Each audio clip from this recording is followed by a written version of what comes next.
I think looking at AEW now, I think they need to grow more. It feels like they need to make AEW Dark their thunder. Yeah, in a way. I mean, it's getting good numbers on YouTube, Yeah, it definitely is. but it's just YouTube. Yeah, but the thing about it is, like, they have so much talent, and it's crazy to say this because it feels like Raw is too long. It almost feels like AEW is too short. It feels like that now, but I feel like if they extended it to 3 hours, It'll you'd be like, dude, enough's enough.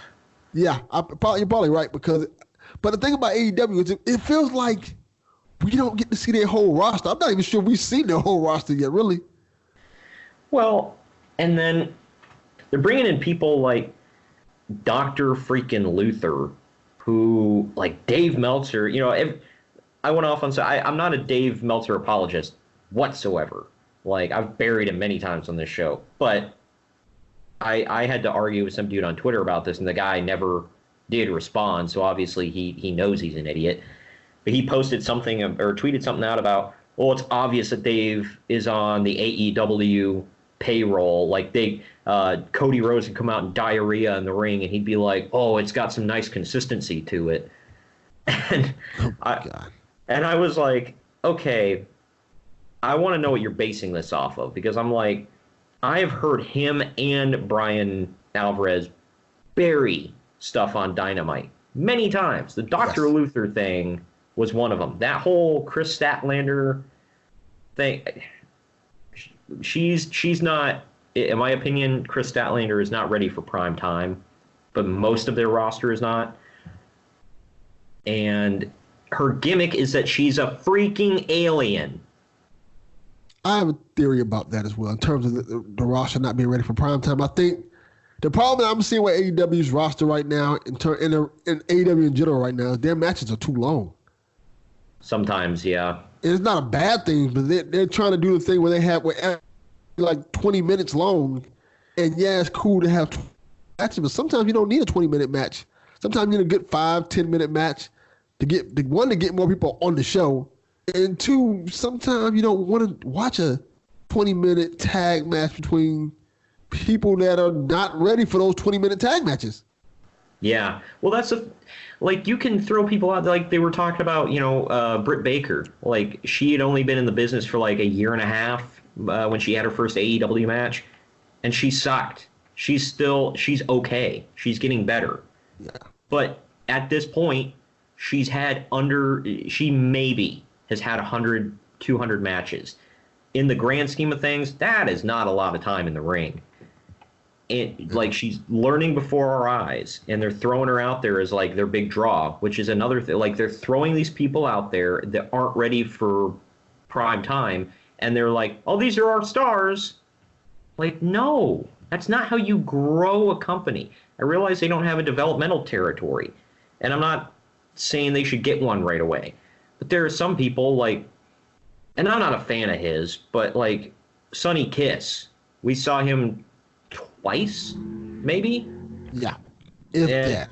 Yeah, and MJF, we don't see nearly enough of him, and he is a great wrestler, but we're not seeing him hardly at all. But then we're seeing people like Chris Statlander out there challenging for the freaking title when, like, if she's on TV, she shouldn't be wrestling these long matches, and she sure as crap shouldn't be wrestling for a title.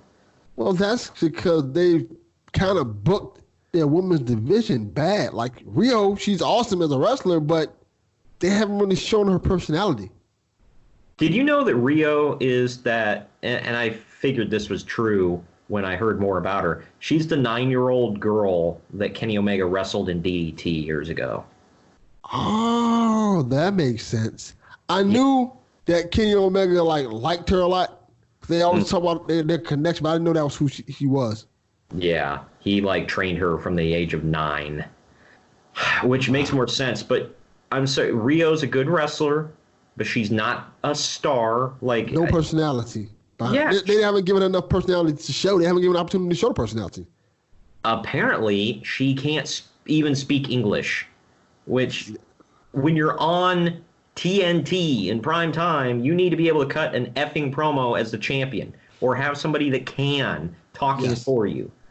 Why are they not going for someone like, if you're gonna push a Joshi star as your hood ornament champion, whatever, why not that Yuka Sakazaki?